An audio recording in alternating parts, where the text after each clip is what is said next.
Now, we are starting to see the economy around the world fall apart very, very quickly. The other thing we're seeing is that everything that was put into place is now being rolled back. And what I mean by that is that the central bankers, the deep state, they put forth certain regulations.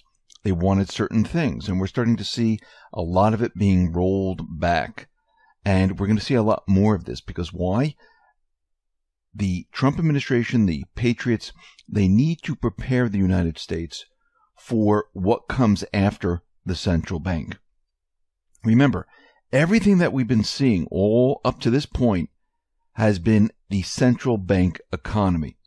They were preparing the United States for something completely different. What has to be done right now, everything has to be unraveled. And they did this on purpose. When I say they, I'm talking about the deep state, the central banks. They put all these regulations in place. They made it impossible for business to do business here. They made it impossible for manufacturing to stay in the United States. All of this was being done on purpose. And now what we're seeing is everything is being removed. Yes, it's not going as fast as everyone would like, but a lot of it's being removed. And the central bank, the deep state, they're going to fight because we have good guys and bad guys intermixed within these organizations. But what we're seeing is that the good guys, they're starting to have the upper hand here. They're starting to push back and push back hard, and they're getting their way. And we're starting to see a rollback of a lot of these regulations, a lot of these ridiculous tests that were absolutely meaningless. All of this is being thrown out the window right now. And the reason for it is so the central bank, the deep state, can be exposed and to prepare the United States for what comes later. And what I mean by that is that what comes later is a new economic system. But when we look around the entire world here, we see the economic system, it is breaking down. And this is the global central bank system. They knew it could not last past a certain period of time. They knew that it would start to break down. And that's what we're seeing right now. Up in Canada, we know that they're in a major housing bubble. And that thing, well, it's going to pop and it's going to be a complete and utter disaster. Right now, Canadian mortgage credit growth is falling. How bad is it in real terms? Well, people are comparing today's low growth numbers to the mid-90s. Now, there are some parallels, but it more accurately resembles the early 80s. Mortgage credit growth, when adjusted for inflation, is heading towards negative numbers. We haven't actually experienced the negative real growth yet, but it's coming. Now, Canadian mortgage credit growth is pretty weak when looking at unadjusted numbers.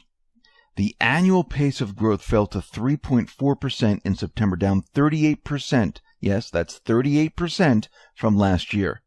This is the lowest pace since June 2001, and on target to head lower according to recent performance. It's low growth. Remember what happened back in 2008 and 2009, where we saw Canadian mortgage credit growth decline? We're already past that point. We're actually very close to the 2001 point. So when you take the mortgage credit growth and you adjust it for inflation, the picture gets a little bit more dreary for lenders. Real mortgage credit is at a 1.14% growth in September, 71% lower than last year. The rate is falling at nearly twice the pace most people are expecting.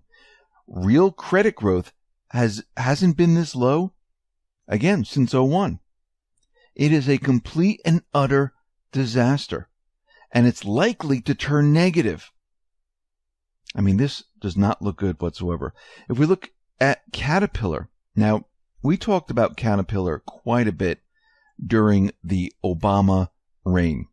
And the sales for Caterpillar, they were a complete and utter disaster.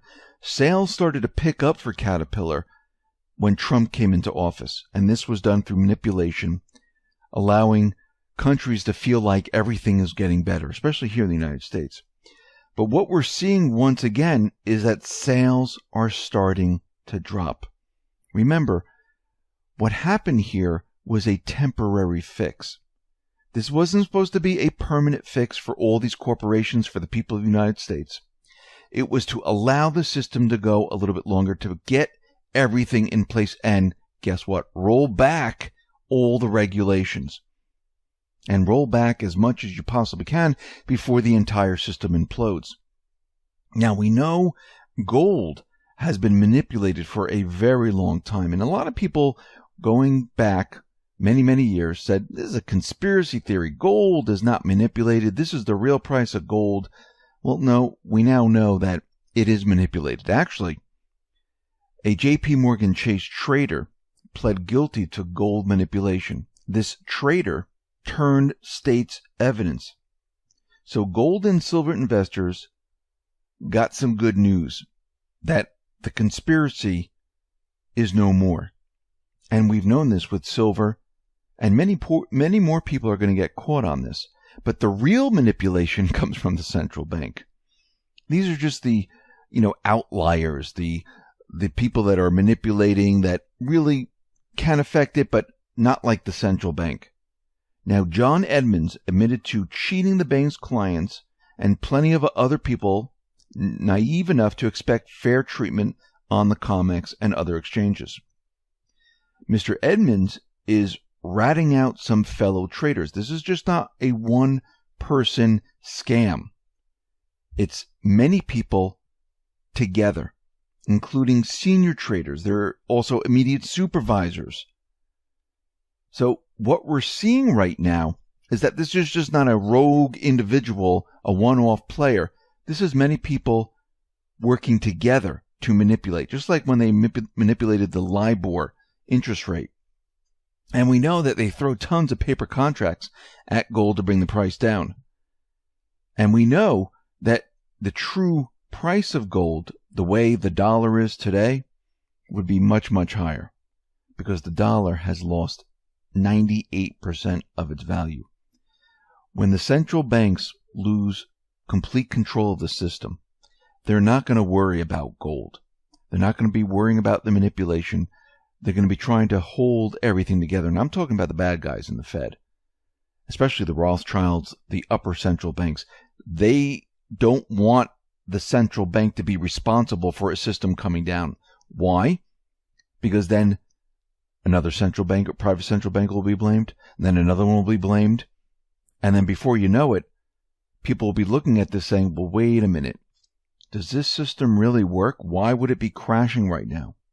The whole point of the private Western Central Bank is to help the system so people can prosper. But we know this is not really what's happening here. We know that the central bank is a private corporation and they do everything for themselves. Now, like I said in the beginning, a lot of the regulations are starting to be rolled back. TPP, you name it, they're rolling back taxes, regulations, and you have to, because these regulations and everything was put in place to force companies out of the United States. Remember, they had a completely different plan before Trump came into office, before the Patriots were in office. So their plan was completely different. To reverse everything right now, well, it takes a little bit of work, and you need key players in certain positions. And we know that Q did mention right in the very beginning and listed all the different banks and said these are the Rothschilds banks, and they were all around the world in almost every single country. And I think what's happening right now is countries, the big ones, China, Russia, the U.S., and there are some outlying smaller countries that will get in on this.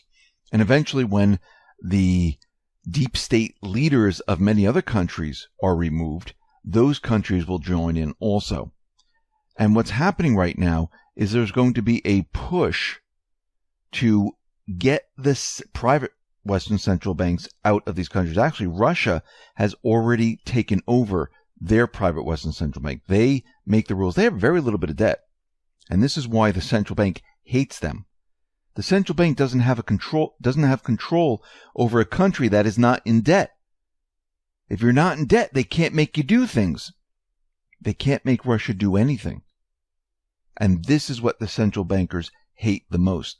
But here in the United States, the Federal Reserve right now is reducing the volatility of stress tests for the nation's largest financial institutions. They decided, you know something? We don't need these tests right now.